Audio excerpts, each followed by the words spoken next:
Olá, tudo bem? Bem-vindo à nossa 10ª aula de contabilidade industrial. O que eu separei para a gente estar abordando hoje? Vamos estar falando de custos de complexidade. Isso mesmo. Quais são os desafios que a gente tem para identificar esses custos quando da interpretação e alocação desses na forma de custeamento que a gente aplica dentro do nosso ambiente? E quais são os impactos relevantes que isso traz para o negócio? Vem comigo que você vai entender melhor.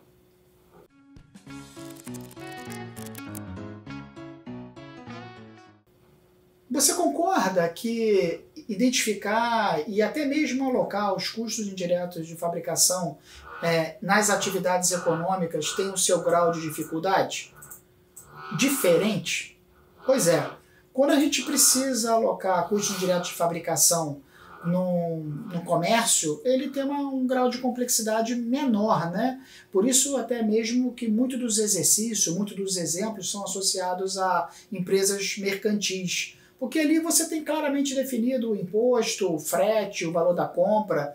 Você montar o seu custo indireto fica relativamente mais simples do que com relação à indústria, onde ali você tem que ter um grau de controle maior. Então a gente pode classificar o segmento econômico indústria com um grau de complexidade ali maior para você medir, porque a tangibilidade ela fica mais apurada.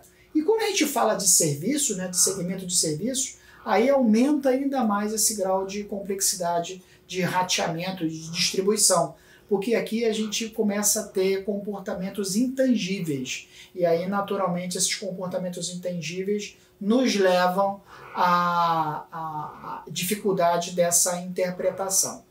Por que isso ocorre, né? Você vai me perguntar, tá, mas por que existe naturalmente esse grau de dificuldade de alocação? Porque os serviços têm, primeiro, uma grande variedade de oferta de tipos de serviço. Serviços eles podem ser eficientes e podem ser ineficientes, né? A empresa que presta serviços, ora o cliente pode estar satisfeito, ora o cliente pode estar insatisfeito. A variabilidade da relação desse cliente com a empresa é muito maior, é muito mais sensível quando a gente fala de uma empresa industrial. Até mesmo quando se incorpora novos clientes, a planta, a base, né, a carteira de cliente, considerando aí novas regiões, considerando novas cadeias de suprimento e de produção, dependendo da localidade, eu tenho que contratar uma mão de obra mais qualificada, menos qualificada para o meu negócio, à medida que eu vou me expandindo, isso me gera uma dificuldade maior de acompanhamento e controle de custos. Até aqui, a gente viu os modelos de custeio de uma forma muito linear, né? Então, a gente coloca a empresa, coloca os dados e você aplica as metodologias em cima dos dados apresentados, independentemente se a empresa é pequena, média ou grande, independentemente se a empresa já tem um histórico de mercado ou é uma empresa que está entrando no jogo agora, independentemente se aquele mercado recebe um player pesado ou não. Ou seja, o custo de complexidade a gente procura meio que desmistificar essa classificação dos modelos de custeio. Agora a gente tem que ter um critério muito mais elaborado para considerar fatores externos, fatores inerentes à natureza da empresa, quando a gente vai simplesmente ratear um custo indireto de fabricação, na hora de identificar e julgar quais são os direcionadores, na hora de identificar e colocar um peso naquele departamento que tem uma maior responsabilidade no processo de produção, por exemplo, daquele produto. Ou seja, os problemas ocorrem de classificação de custeio, de custo de complexidade, porque é fundamental se conhecer a complexidade do negócio para se melhor identificar e classificar o custo indireto de fabricação, que é o elemento mais importante que a gente está tratando. Quais são os desafios, né? Os desafios são imensos, mas como que a gente vai medir? A medição, os desafios, ele se dá quando, por exemplo, o rateio ele considera a relação de hora da mão de obra pela máquina. A mão de obra ela qualificada, ela tem uma determinada produtividade. Se a mão de obra for de uma nova região onde a empresa se instalou, essa mão de obra não teve a qualificação devida, então o peso desse cálculo vai ficar comprometido. Eu não posso, então, comparar esse novo parque industrial, essa nova unidade de produção, com a unidade de produção existente, porque os índices de produtividade vão se dar de forma diferente. Quando eu junto e consolido essas informações e tabulo essas informações no meu custo do produto vendido ou no custo da mercadoria vendida, lá na minha DRE, ela vai estar ali de forma misturada esse grau de complexidade da produção do custo. E isso pode comprometer aquela minha unidade de produção quando ela está carregando deficiências naturais, mas deficiências da unidade de produção mais nova. É isso que são os desafios na tratativa da complexidade desses custos. Ou seja, às vezes pode acontecer de produtos de baixo volume de produção e circulação receber um peso maior de custo indireto de fabricação se ele tem um maior tempo de entrega e de compra por parte do cliente. Então eu tenho que destacar esse produto se ele gira pouco, se ele leva muito tempo para ser produzido. Não é justo eu rateá-lo na mesma proporção do outro produto que tem ali um tempo de consumo de máquina menor, mas um giro, muitas das vezes, mais lento, né? Então eu tenho que medir, eu tenho que considerar esses elementos quando do meu processo. E quais são, então, os sinalizadores do grau de complexidade? Compartilho aqui contigo. O que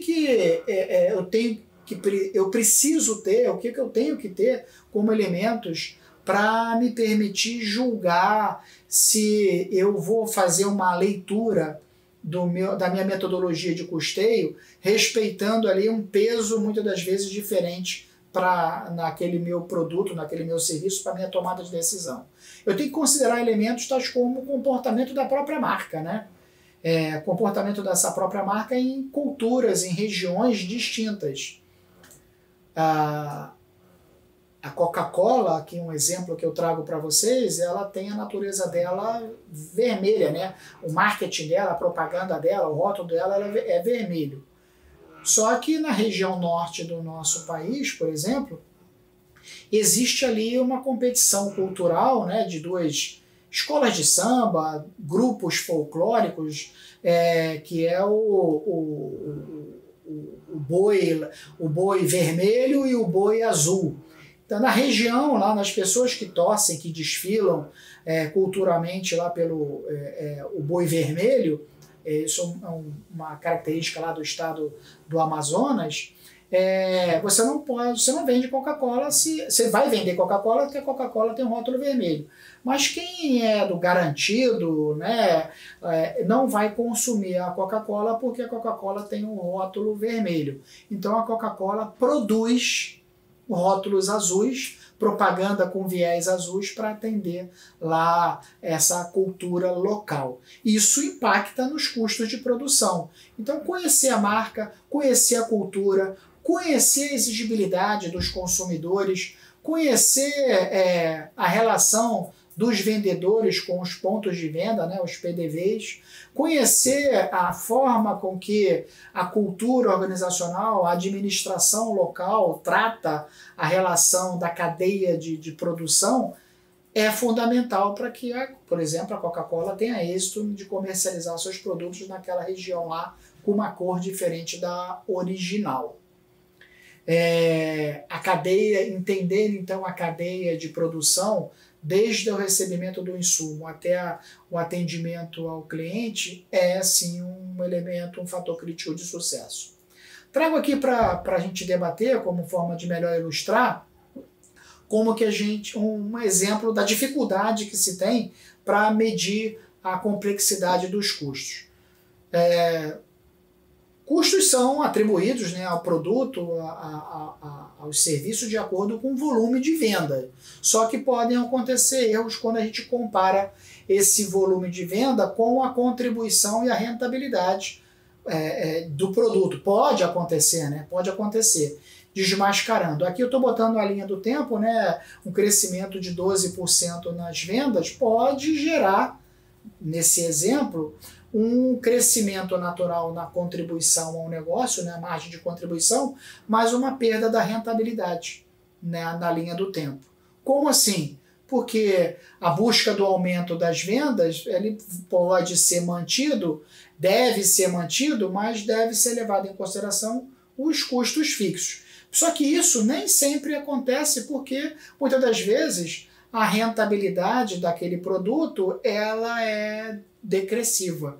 Então, o crescimento nas vendas não significa dizer que a rentabilidade ela vai caminhar da mesma forma. E o que isso tem a ver? Isso tem a ver, muitas das vezes, com o custo fixo. Quando eu pego esse custo fixo, ou até mesmo esse custo indireto de fabricação, e distribuo sem levar em consideração a perda de rentabilidade, né? Quando eu aplico lá o indicador de lucratividade e comparo a minha margem bruta com a venda, a margem líquida com a venda, eu vou identificar distorções. E essas distorções eu tenho que efetivamente tratá-las, considerá-las na interpretação da minha tomada de decisão. Ou seja, eu preciso considerar, sim, o desempenho de cada cadeia do ciclo de produção para alocar o peso necessário e adequado ao custo indireto na cadeia com maior crescimento e com menor crescimento.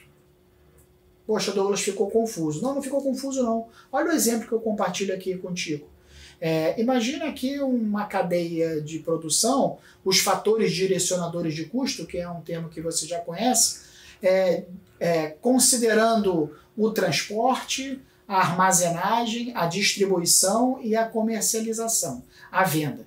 Então aqui tem 4 itens, 4 elementos da cadeia de produção desse negócio, né? É uma empresa que ela abrange essas 4 etapas, ou consome essas 4 etapas de custos.